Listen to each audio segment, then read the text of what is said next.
Every data analyst I talk to wants to start freelancing, but has no idea about where to find clients. They probably set up a profile in Upwork, they send dozens of random messages out there, they get zero replies, and then they start assuming freelancing simply doesn't work. And that's not actually a freelancing type of problem, that is a strategy problem. Because the analysts that I know that are doing freelancing and are making 2,000, 3,000, 4,000 or even more per month are actually not using these platforms at all. They are using a completely different approach. And in this video, I'm going to show you exactly what that approach is, the outreach messages, the pricing, and the method that I use personally to get clients even before getting on a call with them. And if we never met before, I've been in data analytics for over 8 years now, and I've actually done a lot of freelancing on the side. And so in this video, I also want to show you what has actually worked for me. So by the end of this video, you will have the exact step-by-step playbook that you can follow right now. And if you want to go even further, I run my Analytics and Automation Academy, which is basically my mentorship program where I help people to land a job in data analytics. That can be in a corporate scenario, but also I'm working with a lot of people that are actually interested in freelancing only. The next cohort is actually starting very soon. So if you're interested in to join, just check the link in video description and make sure to apply right now. And so without further ado, what I'm going to show you in this video, I actually divide this video into 8 parts. I'm going to start by telling you why data analytics is actually a perfect field for freelancing. Then I'll show you how to research what's actually in demand before you build your profile. I'm also going to show you a bit of a mindset shift that most people are too scared to make, where to find clients, and also my exact outreach methods that gets 30 to 40% response rate. Also, we're going to discuss how to price your work so you're not selling yourself short. Then we move to a step-by-step playbook for closing your first client. And finally, the mistakes that I made so you don't have to repeat them. I would actually suggest you to pay a lot of attention on part 5 because that is actually the one that has made a big change for myself. So first thing that I wanted to discuss is why freelancing in data analytics. And probably the first and main reason here is that the market is massive. We are all probably familiar about working in data analytics in a big corporation, but you can imagine there are a lot of small and medium-sized businesses that potentially don't have the chance to hire a full-time employee in data analytics, but they still need a person that is expert in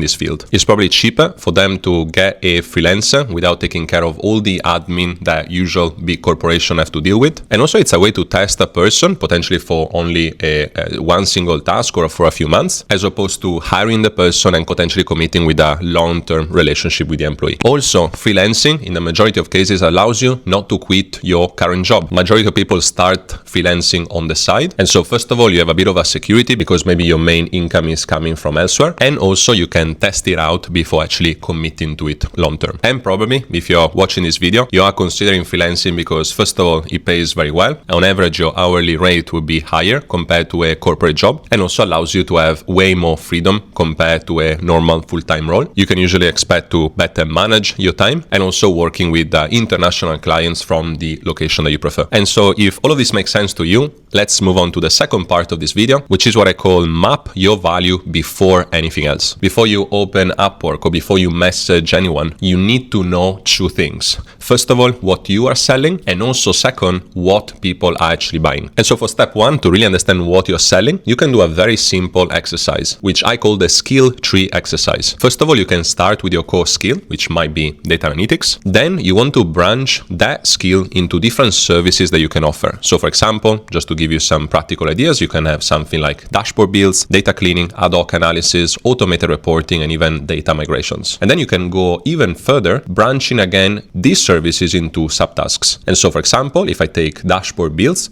that can be branched out into requirements gathering, data modeling, visualization design, deployment, and also training the client. And so what you see is that we started with one skill, but actually we end up having 15 to 20 potential things that we can help a client or business with. Now, the second thing that you want to do here is actually confronting yourself with the actual market. And so you want to do market research to validate demand. And so what I would do here is actually opening the platforms where usually freelancing jobs are posted. So for example, LinkedIn, Upwork, and Fiverr. You can definitely start with these 3 and start searching for gigs in data analytics. And so if you type, for example, data analytics jobs in Upwork, start researching the job description and in general the jobs that you can see from this search. Now you can potentially start with a bit of a manual search, reading out loud the job descriptions, but potentially what I would do is using Claude, basically get Claude visibility to everything that you have open in your browser, and actually asking Claude to create a bit of a report of what is actually needed right now in the industry. And once you have a clear report of what actually is needed right now, then you build your profile around the demand and not your CV. And that means that instead of writing in your profile that you know Python, you know SQL, you know Tableau, you know Excel, you can write something like I build sales dashboards for e-commerce brands that help you track revenue, identify your best products, and stop wasting ad spend. And so what I've done now is instead of focusing on the tool or skill set that you think you're expert on, I'm actually focusing more on the problem that a business might want to solve. And again, this problem is taken precisely from a research that I've done on the job listings that I see online. And this exercise has to be reflected in your profile. You don't necessarily need a full website. Your LinkedIn is your website. And so you will need to adjust your headline, your About Me section, and pretty much everything in your experience section as well, based on what you see in demand right now in the job market. Moving on to part 3, sell what you cannot do yet. And this, to me, is a bit of a mindset shift that most people are a bit too scared to make. My main point here is that a lot of freelancing gigs will require you to do something very specific that is related to their business. And trust me, you don't have to be an expert in everything before taking on a gig. If, for example, a client needs something in Power BI, but you only use the Tableau, well, my suggestion is to go for that gig anyway. And the reason for that is that AI has completely changed the learning game for all of us. Before that, it would take months to learn a new tool or skill, whereas right now, if you commit to this, you can do this in days. And also, this actually applies to corporate jobs as well. In majority of the cases, and probably you heard this a lot, you will learn on the job. So again, I know it's a bit scary to see some requirements and not really feeling 100% ready, but trust me, there's never going to be a point where you feel 100% ready. And so my message is upsell yourself and figure that out after. And this is precisely how you grow faster. Now, moving on to part 4, where to find clients. So here data shows that almost 50% of freelance work come from previous clients and referrals. Platforms are way down to the list. And so the game is get your first few clients, delivered exceptionally, and then let the snowball build. But obviously we have to start somewhere. And so what I would do in order, the first thing is trying to tap into your existing network. This can be former colleagues, can be all managers, LinkedIn connection, but also friends, family, friends, and so on. Simply get the message out there and see if you get any messages back. The second tier will be obviously using freelancing platforms. So I will put a list in the screen here so that you can get started. But I guess my point here would be to try to create as many profiles as possible in all of these platforms so that you kind of open different doors, because again, you will never know, especially at the start, where a potential first client might come from. This actually applied to my case as well. I opened profiles to different platforms. I had my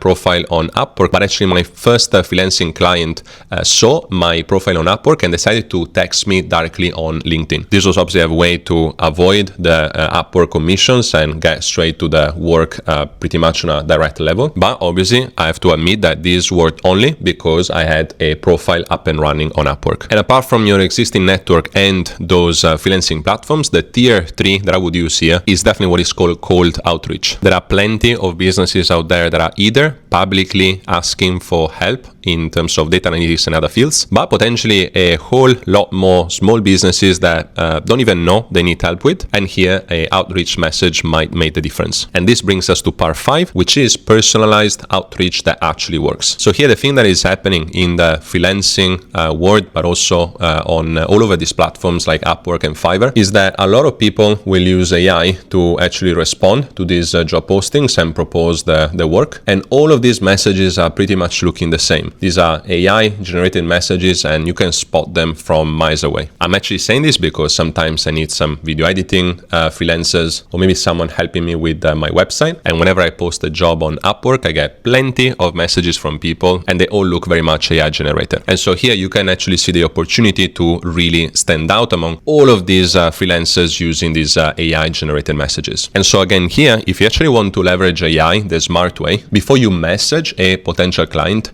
you might think of building something ad hoc for them. I made a whole video about this that I will leave also here in the screen in the top. But long story short, what you can do is actually grabbing the job description of that post and actually using Claude Code or Claude Cowork to create maybe some mock-up data that is based on their business. Also having Claude doing analysis on that data and potentially building an interactive dashboard if that is precisely what they need. You can even potentially go next level and check in the colors or branding of their company so that everything looks very aligned to their brand guidelines. And then you can go from a very bad outreach like this, someone say, hi, I'm a data analyst with 3 years of experience in Python, SQL, and Tableau. I love to help your business with data analytics. Let me know if you're interested. And instead, go into something very, very good, which is something like, hi, Sarah, I noticed you posted about struggling with your monthly reporting.